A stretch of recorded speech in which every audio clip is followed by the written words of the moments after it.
Lalu mulailah akal-akalan, karena Swedia itu banyak yang namanya beruang kelinci itu kan di sana. Ditangkaplah beruang, dipukuli. Itu dipukuli, ya. Ngaku bahwa kau adalah kelinci. Mana bukan kelinci? Lalu dia antarlah ke si proposer sebagai ketua panitia. Ya. Ini apa kalian? Kok kalian bawa beruang? Perlombaannya kan kelinci. Maaf Prof, tanya sendiri sama dia. Lalu si Prof bertanya, kau beruang apa kelinci? Saya kelinci Prof. Karena nggak tahannya dipukuli. Jadi itu maksudnya. Itu sebenarnya Pengakuan kesalahan yang diarahkan polisi. Iya, Dipaksa untuk mengaku bahwa dia melakukan satu perbuatan pidana.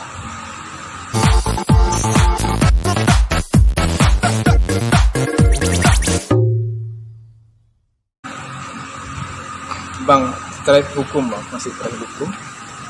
Ada yang banyak orang bilang itu kalau hukum itu di Indonesia ini tajam ke bawah, tumpul ke atas. Betul tuh bang? Iya. Bisa. Ya karena gini, sebenarnya apa ya? Tidak ada satu hukum, ya. Produk hukum, ya, itu yang mendukung seperti yang dikatakan orang bahwa hukum itu dalam pelaksanaannya tajam ke bawah, tumpul ke atas. Di sini memang persoalannya adalah ya manusianya yang diberi amanah, diberi kepercayaan ya, oleh negara untuk menjalankan hukum itu. Oknum berarti bang ya? Ya. Jadi oknumnya yang seperti itu ya. Makanya ada istilah di dunia hukum bahwa sebaik apapun hukum itu dirancang ya, disahkan dan diberlakukan, jika yang menjalankan itu buruk, maka hasilnya pasti buruk. Namun seburuk apapun ya peraturan perundang-undangan itu dirancang, disahkan dan diberlakukan, jika yang menjalankan baik, hasilnya akan baik. Dan Indonesia ini adalah negara kebanyakan undang-undang. Jadi memang persoalannya di sini ya apa ya? Mental, kembali mental manusianya. Karena gini juga, saya ada ngobrol-ngobrol dengan beberapa hakim teman saya, teman-teman kuliah waktu di pasca sarjana. Mereka sendiri ketika mau menegakkan hukum itu sebagaimana aturan, mereka nggak berani.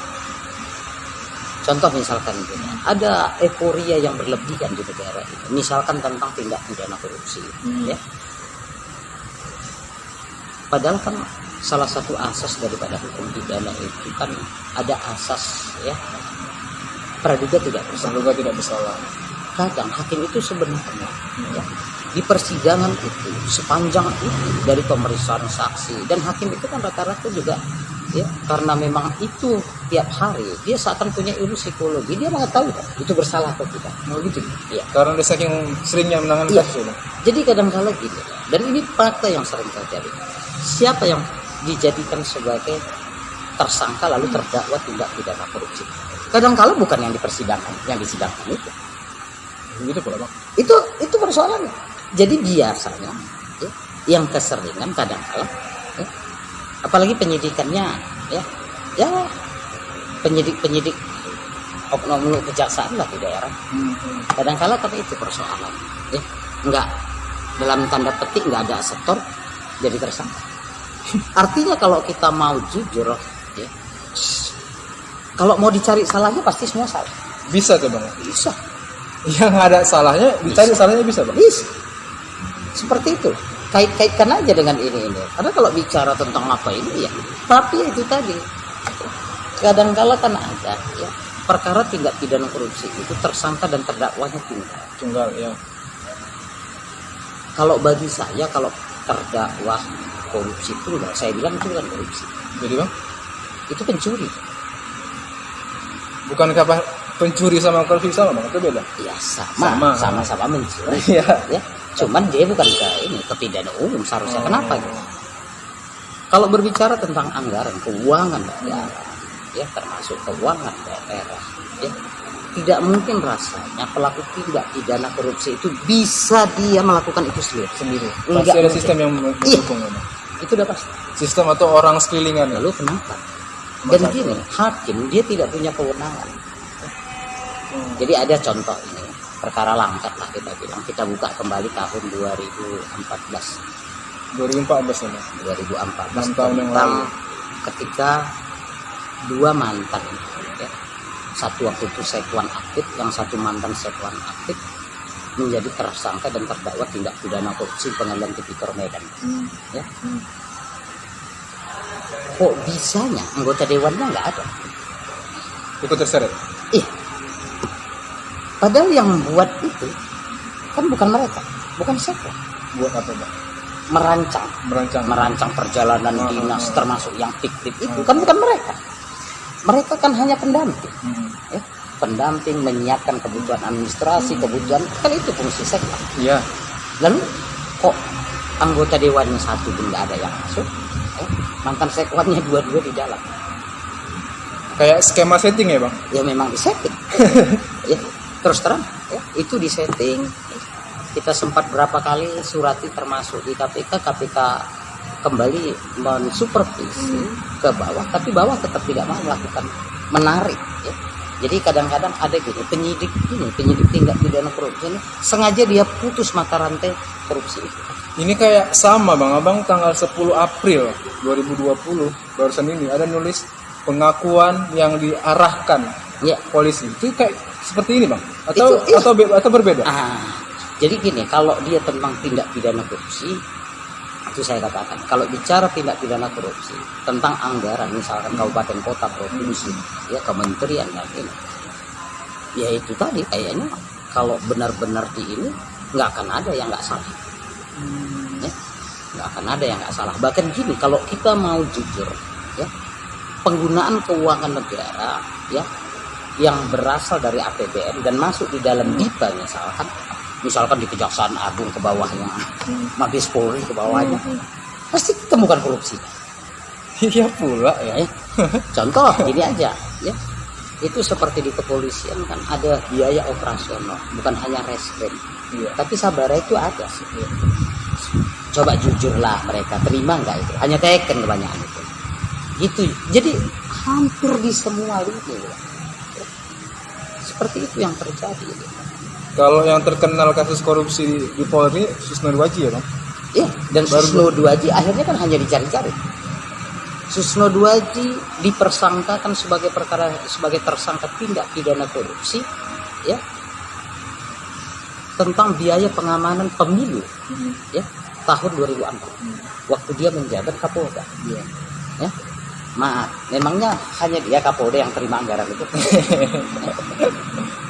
Seperti itu. Kenapa sebenarnya Susno Duaji? Maka saya pernah bikin tulisan tentang mengkaitkan dengan judulnya adalah perlindungan saksi tindak pidana korupsi menurut hukum yang berlaku di Indonesia.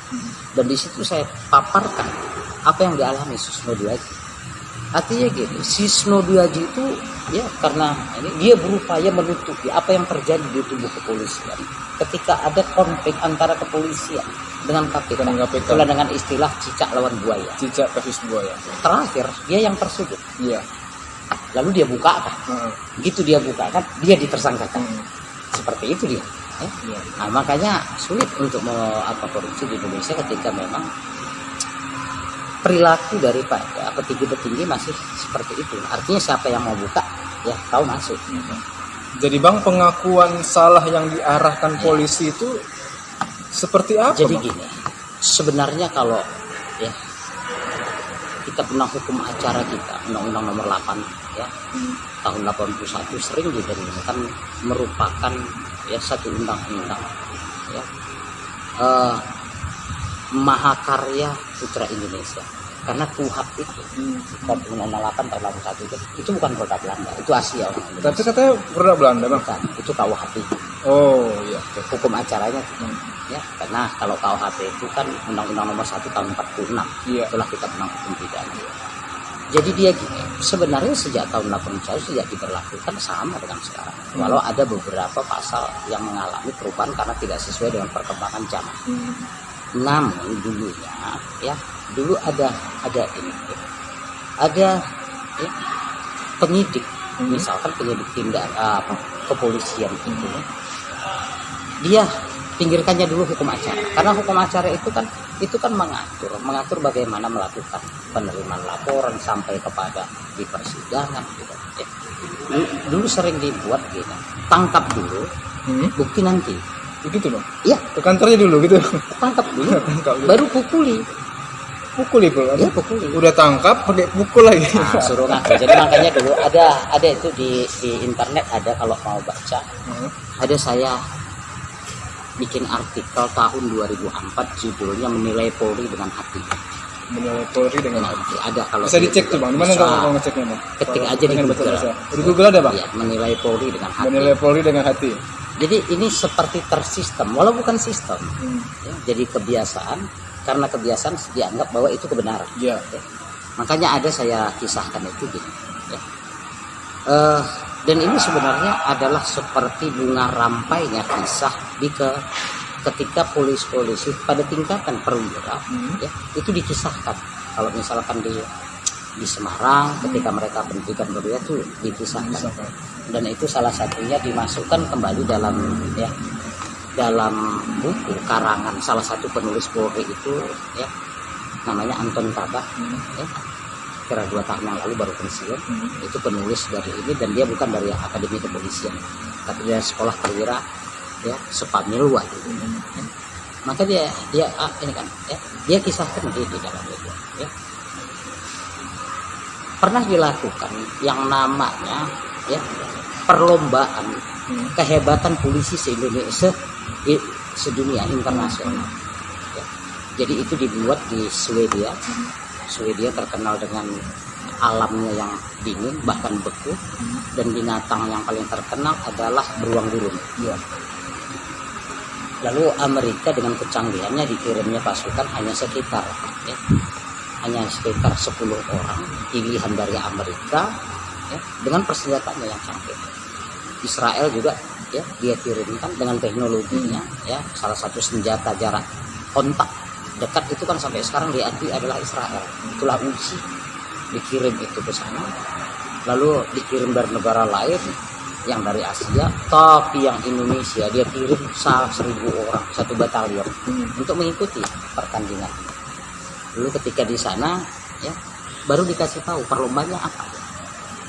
Ada profesor ahli kepolisian di Swedia, maka ternyata ya, perlombanya adalah untuk mencari ya kelinci yang dilepaskan di hutan. Cuman lombanya Bang. Lalu datang Amerika dengan alat-alat perangnya. Ini hutan dibombardir pakai bom. Ya, kelinci gak datang. Lalu datang orang Israel dengan strategi intelijen, radar ini itunya, lepaskan juga tak dapat. Gak dapat juga. Yang bingung polisi Indonesia, dia 1.000 orang.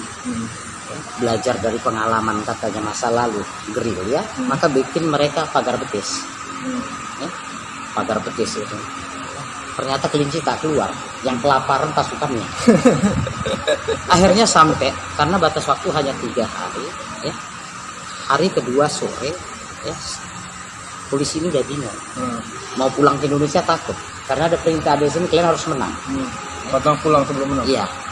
Lalu mulailah akal-akalan, karena Swedia itu banyak yang namanya beruang kelinci itu kan di sana. Ditangkaplah beruang. Ditangkap beruang, dipukuli. Itu dipukuli, ya. Ngaku bahwa kau adalah kelinci. Baru bukan kelinci. Gitu. Terpaksa Lalu aku. dia antarlah ke si proposer sebagai ketua panitia. Ya. Ini apa kalian? Kok kalian bawa beruang? Perlombaannya kan kelinci. Maaf Prof, tanya sendiri sama dia. Lalu si Prof bertanya, kau beruang apa kelinci? Saya kelinci Prof. Karena nggak tahannya dipukuli. Jadi itu maksudnya. Itu sebenarnya Pengakuan Iya. kesalahan yang diarahkan polisi. Iya, dipaksa Dipaksa untuk mengaku. untuk mengaku bahwa dia melakukan satu perbuatan pidana.